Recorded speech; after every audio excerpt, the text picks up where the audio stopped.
नमस्कार, आप देख रहे हैं क्यारी न्यूज और मैं हूं आनंद अंकित। हाजिर हूं आज के तमाम खबरों को समेटे हुए। शुरुआत करते हैं कुछ अहम खबरों के साथ। दरभंगा में जल्द हो सकती विमानों की नाइट लैंडिंग। दरभंगा एयरपोर्ट से यात्रियों की बढ़ रही संख्या को देखते हुए विमानों की संख्या भी बढ़ने के आसार हैं। विमानों की नाइट लैंडिंग को लेकर कवायद शुरू हो गई है। शीघ्र ही ILS सिस्टम लगाया जाएगा।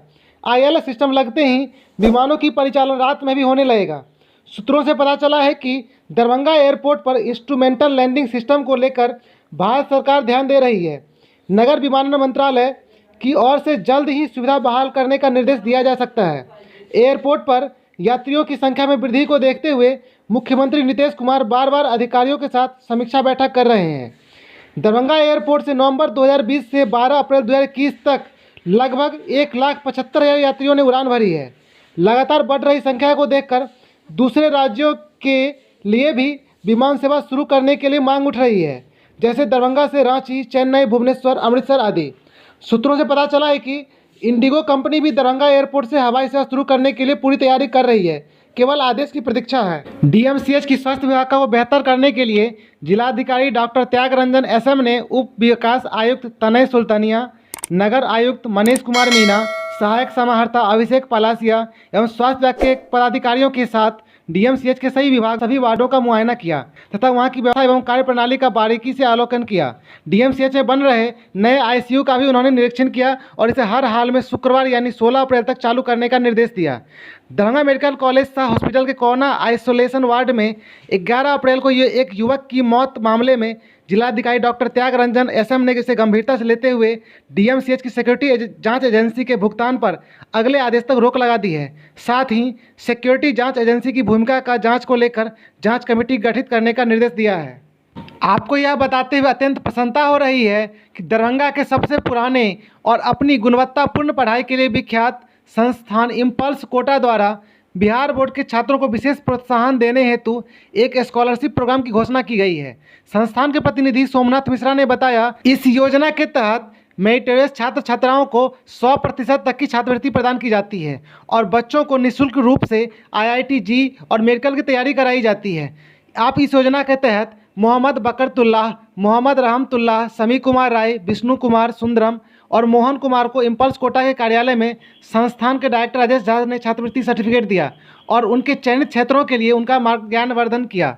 इस स्कॉलरशिप प्रोग्राम के बारे में विशेष जानकारी के लिए दरभंगा स्थित इम्पल्स कोटा के कार्यालय में संपर्क किया जा सकता है। महिला एवं बाल विकास प्रकल्प भारत विकास परिषद भारतीय मंडल शाखा दरभंगा के तत्वावधान में कार्यक्रम आयोजित किया गया। डॉक्टर भीमराव अंबेडकर ने नारियों के उत्थान के लिए अनेकानेक कार्य किए। अंबेडकर कालीन समाज में नारियों की स्थिति अत्यंत दयनीय एवं दोयम दर्जे का था। उन्होंने महसूस किया कि नारी उत्थान के बिना समाज की खुशहाली तथा राष्ट्र की प्रगति असंभव है। वे नारी को आगे बढ़ाने हेतु जीवन भर संघर्षरत है। उक्त बातें भारत विकास परिषद की भारतीय मंडल शाखा दरभंगा के महिला एवं बाल विकास प्रकल्प की संयोजिका डॉक्टर अंजू कुमारी ने बंगलागढ़ दरभंगा में अंबेडकर जयंती की पूर्व संध्या पर भारतीय नारी के उत्थान में अंबेडकर का योगदान विषयक वेबिनार की अध्यक्षता करते हुए कहा। उन्होंने कहा कि आज नारी सहित सभी क्षेत्रों में आगे बढ़ रही है और पुरुषों से कंधा मिलाकर राष्ट्र निर्माण में महत्वपूर्ण योगदान दे रही है।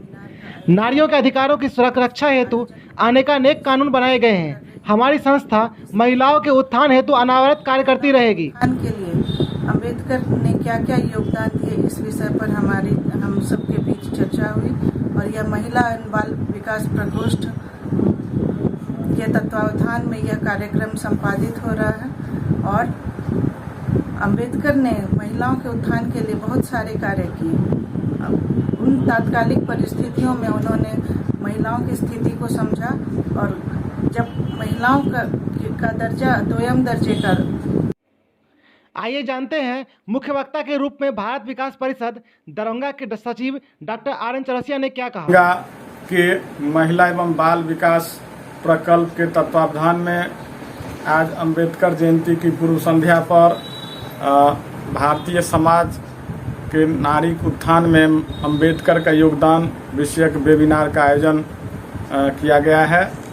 मैं आयोजिका संयोजिका को बहुत साधुवाद देता हूं कि इस तरह के विषय पर शायद पहले हमने नहीं देखा है, सुना है। सेमिनार वेबिनार का आयोजन, विषय बहुत ही अच्छा है और नारी के संबंध में जो अंबेडकर का काल था, कालखंड को हम अध्ययन करेंगे तो उस समय नारियों की स्थिति बहुत बदतर थी। नारियों को समाज में, परिवार में स्थान नहीं था, पुरुष प्रधान समाज था। यद्यपि वेदकालीन समाज में नारियों की स्थिति बहुत बेहतर थी, लेकिन आगे चल कर के कहा जाता है अंबेडकर के विचार में जो मनुस्मृति ग्रंथ की रचना हुई उसके बाद से नारियों की स्थिति बहुत बदतर हुई। नारियों को स्वतंत्र बनाया गया, पुरुष प्रधान समाज का चलन हुआ और अंबेडकर आते आते नारियों की स्थिति और भी खराब हुई। न तो शिक्षा का अधिकार था, न ही कोई निर्णय लेने का अधिकार था।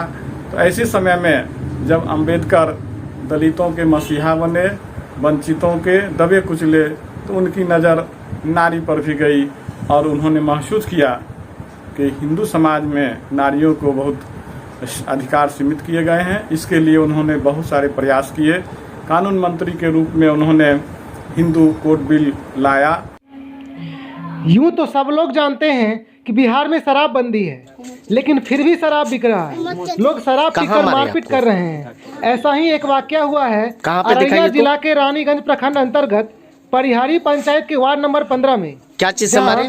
सुरेंद्र कुमार मिस्त्री पिता योगानंद मिस्त्री के घर घुसकर ठीठर चौधरी, कुमुद चौधरी, अनिल चौधरी, सुनील चौधरी, विकास चौधरी आदि शराब के नशे में मारपीट किए। आइए जानते हैं सुरेंद्र कुमार मिस्त्री ने क्या कहा। तो मारने का वजह क्या था? मारने की वजह यही था सर कि हम लोग रात के 9 बजे खाना खाने घर में बैठे हुए थे। खाना खाने के उपरांत उन लोगों ने दारू पी के आके हम लोगों का घर तोड़ के घुस गया। उनके बाद हम उनको बोले सर कि आप मेरे घर में क्यों घुस रहे हो भाई साहब? तो वो बोला कि नहीं, हम घर में घुसेंगे, क्योंकि हम नशे में धुत थे। जो बोला दारू पी के आए थे। विकास कुमार। कौन नशा में धुत था? विकास कुमार नशा में धुत था। अच्छा। वो दारू पी के जानलेवा हमला किया हमारे ऊपर। हमने अपने बचाव के लिए पूरे समाज को बुलाया। समाज ने उनको समझाने की प्रयास की तो समाज ने उनको समझा के रोड पे भेजा। रोड पे भेजने के बावजूद 5 मिनट के बाद उन्होंने जानलेवा हमला करने की साजिश रची और पूरे गांव समाज, उनके साथ के सभी जितने आदमी थे, महिला और जेंट्स लेडीज सब साथ में, बच्चे खुच्चे सब अपने हथियार के साथ आके मारना स्टार्ट किया। कौन कौन मारे हैं? मारे हैं ठीठर चौधरी, कुमुद चौधरी, अनिल चौधरी, संतोष चौधरी, विकास चौधरी, शंभू चौधरी, देवानंद चौधरी, सुमंकर चौधरी, मुकेश कुमार चौधरी, रंजन चौधरी। सभी मिलके आपको कहाँ कहाँ मारे हैं? सभी मिलके देह हाथ में मारे, लाठी लेके मारे सर, पेट पे मारे हैं, मगज पे मारे, मेरे चाचा जी का कपार फोड़ दिए हैं। थाना में आवेदन दिए आप? थाना में आवेदन दिए सर। घर में होड़ा भी मारा, मेरे वाइफ को भी मारने की साजिश रची। वहाँ पे फरसा लेकर आया हुआ था सर। इनके बाद हमें सर इंसाफ चाहिए। थाना में आवेदन दिए हैं? थाना में आवेदन दिए। जांच हुआ? जांच हुआ। कौन आए थे जांच करने के लिए? छोटा बाबू आए थे जांच करने के लिए। क्या नाम है? नाम सर नहीं जानते, नाम अपना परिचय दिए ही नहीं सर। सरकार और बड़े पदाधिकारी से आप क्या कहना चाहेंगे? मेरा सर यही कहना है कि हमें न्याय चाहिए। आपका परिचय क्या हुआ? मेरा परिचय शुभ नाम हुआ सर सुरेंद्र कुमार मिस्त्री, पिता श्री योगानंद मिस्त्री, मेरे चाचा जी रामचंद्र मिस्त्री। इनको जो मार लगाया हमें सर इंसाफ चाहिए। घर में घुस करके भी मारा है, हुड़ा दिया है बहुत। ऐसे में सर बताइए हम लोगों को जीना मुश्किल होगा कि नहीं होगा? और ऐसा शादी सर इस लोगों ने मिला के लमसम अभी 15 बार से लगातार कर रहा है हम लोगों के परिवार के साथ। बहुत परेशानी कर दिया है। और महीना में 2 से 3 बार हो ही जाता है। 30 दिन का महीना होता है सर, 2 से 3 बार हो जाता है। तो जोड़िए हम लोग कई दिन सर चैन से जी पाएंगे और चैन से कैसे सर कमा के खा पाएंगे? और परिवार में अकेला हम फैमिली हैं, हम भाई में अकेले हैं सर, हमें इंसाफ चाहिए। क्या नाम हुआ आपका? मेरा नाम हुआ सुरेंद्र कुमार मिस्त्री। क्या परेशानी है आपके साथ? सर यहाँ कपार में लाठी मारा, कपार में। कब? किस तारीख को? तारीख का ख्याल है 8 तारीख को। कितने बजे? 8 बजे 9 बजे रात में। क्यों मारने के वजह क्या है? मारने उसको बहुत, हम लोग मार करने के लिए तैयार नहीं थे।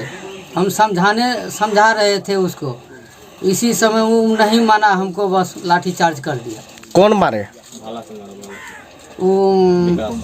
सदानंद चौधरी, और कुमोद चौधरी। मारने की वजह क्या है? झगड़ा कैसे हो गया? दारू पी कर को आया था सब, वही से झगड़ा हुआ, मारपीट किया, सामान सब लूट कर ले गया। क्या क्या लूट के ले गया है? वेल्डिंग मशीन, कटर मशीन और ग्राइंडर, जितने औजार था सभी ठो ले गया, और मोटरसाइकिल भी ले गया। कहाँ से मोटरसाइकिल ले गया है? दरवाजे पर से। और सामान सब कहाँ से ले गया है? सब दरवाजे पर से। तो आप लोग थाना में आवेदन दिए हैं? हाँ सर। कितनी तारीख को दिए हैं? 9 तारीख के सुबह में। जांच हुई अभी तक में? हाँ जांच हुई है। तो क्या हुआ जांच करने के बाद? तो सब प्रतिनिधि अभी तो प्रतिनिधि अभी जांच कर गया है। थाना से कोई आया था? हाँ आया था। तो क्या बताया वो? गाड़ी आपका बरामद हुआ? नहीं सर,